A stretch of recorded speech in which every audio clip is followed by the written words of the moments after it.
So it says that he goes on to explain where I made the mistake.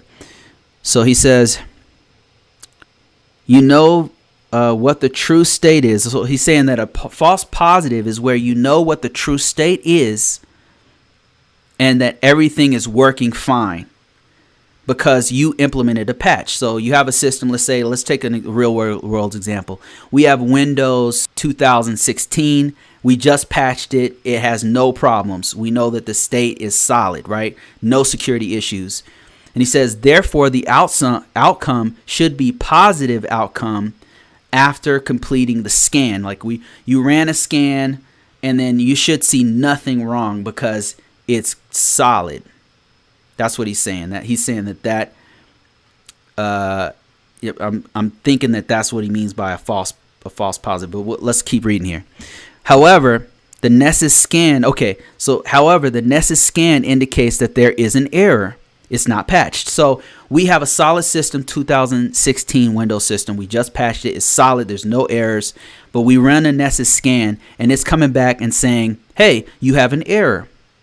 The scan is falsely showing a negative or a wrong state. So therefore, it's a false negative. Okay, yeah, I disagree with this, and I'm going to explain why.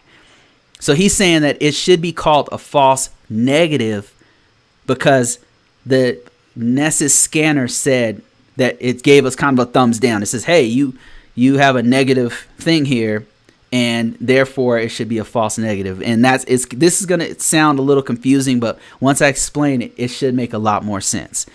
And then he says, please let me know if I'm reading this wrong. Otherwise, great videos. Okay, Dan. So here's my understanding of it, and I'm gonna explain it in a way that I understand it, which is a very basic way. Think of it like, now after I got this message, I kind of read through because I was like, well, okay, maybe I'm wrong, but so what I'm gonna do is I'm gonna read the definition, and then I'm gonna give you a specific example where there's no doubt in your mind that of what a false positive versus a false negative is. Okay. A false positive result is erroneously or wrongly labels a person infected. This also applies to computers, by the way. False positive erroneously or wrongly labels a person infected who is not infected. All right. Now keep that one in your mind. It's a little misleading because it's saying it's positive, but you can't think of it in terms of good or bad necessarily. It's in terms of on and off.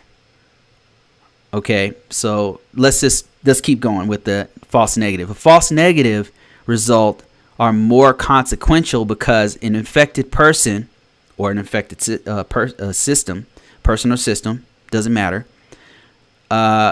who might be asymptomatic may not isolate themselves because they don't know. It's saying that the results are saying that they don't have anything wrong. The results are saying they're good, but they're not good. Okay, so let me explain it. Here it is right here. Here's how I understand it. Think of it like this. And this is a perfect time to explain it like this. COVID-19. So let's say you go to take a test for COVID-19. And you can, during this entire explanation, you can switch this with a system. And in fact, let's just go with the person first, and then we'll talk about system. COVID-19. You go to get tested for COVID-19, right? You're coughing, you're sneezing, you're like, man, maybe I have it. You go get tested, and the test comes back and says, you have COVID-19. Right? But the thing is, you don't have COVID-19. That is a false positive. And let me explain why. So the test itself is saying that you're positive, but you're not positive. You don't have COVID-19. Now let's switch this around to a system.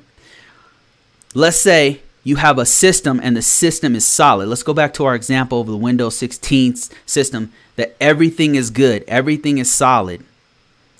and you run your Nessus scanner, or your you run Qualys, or you run Rapid7, or you run whatever scanner you have, right? You run that and it says, hey, this has not been patched, but you know for sure you patched it. That's a false positive. So in other words, the system is positively lighting up on a certain thing, a certain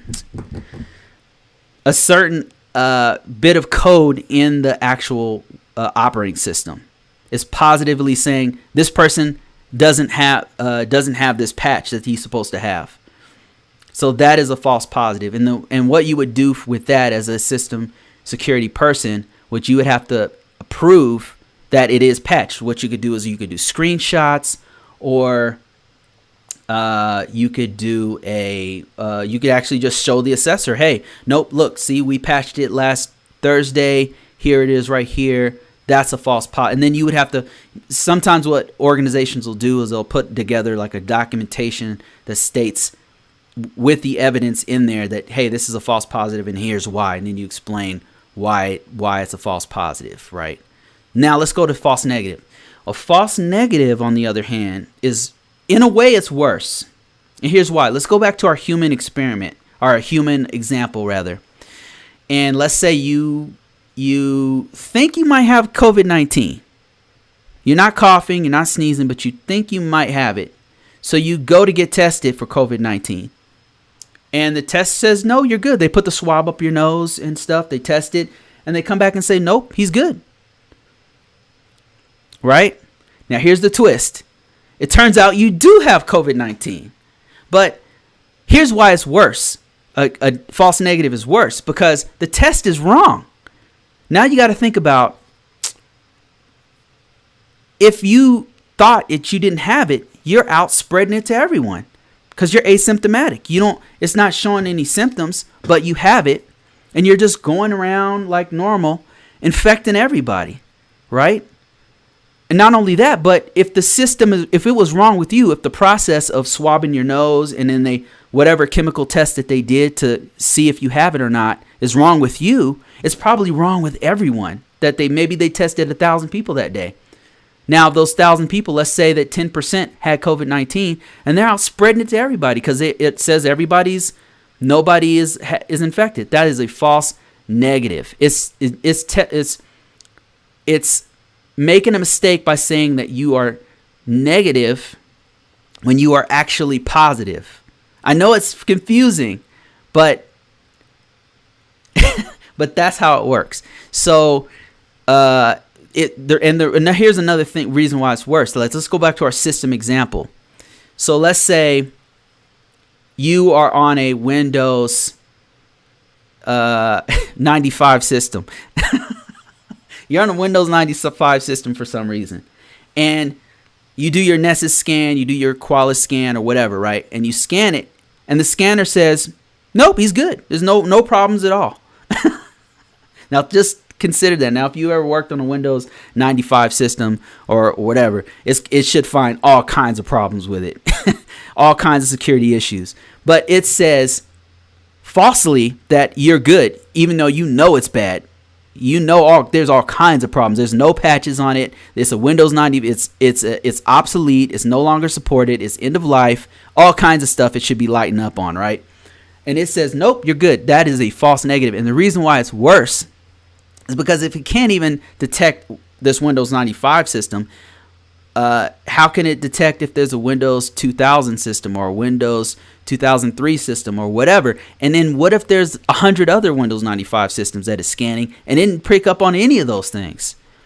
That's a problem. And now you have this system sitting on your network that has all kinds of holes on it that's vulnerable to all kinds of exploits. That's way worse than a false positive. So a false positive, it would erroneously tell you that you're wrong, and then you would go back and check it.